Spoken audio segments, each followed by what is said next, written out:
Now to a success story after my own heart. My next guest is stepping out of the classroom and giving a no-nonsense lesson on how to make it in America. And she is, get this, 13 years old.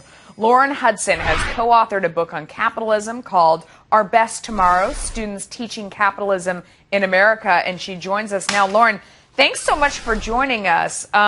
You are zooming to the top on the Amazon list. And I'm wondering, what made you think that kids would be interested in reading a book about capitalism? Well, when I first thought that we were writing a book on capitalism, I was kind of thinking, well, why is this important? And then as I began to study it and learn it more, I began to realize that it really was important and kids need to know this. So I hope that by reading this book and by kind of just picking it up on the shelf and reading the back of it, they'll realize how truly important it is and how important it is that they need to know this. So they'll just kind of pick it up and read it, and maybe they'll like it. You tell the story, I mean, it's a fictional story in order to bring people in and get them involved in the characters. It's about three kids that grow up and go into business. The main character becomes the president. It shows business owners starting from nothing and then creating jobs and giving back to the community. Why did you think that that was a lesson that maybe kids weren't getting elsewhere and needed to get from this story?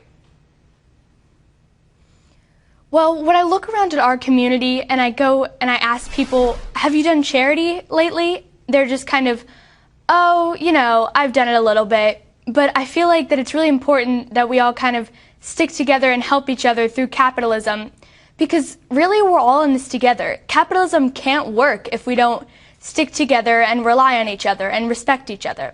How do you make that connection between charity and capitalism? Because a lot of people think that, you know, being left and being liberal is what's more compassionate, and that's where more charity comes from. How do you connect capitalism and what many people think of as the greed for profits with charity?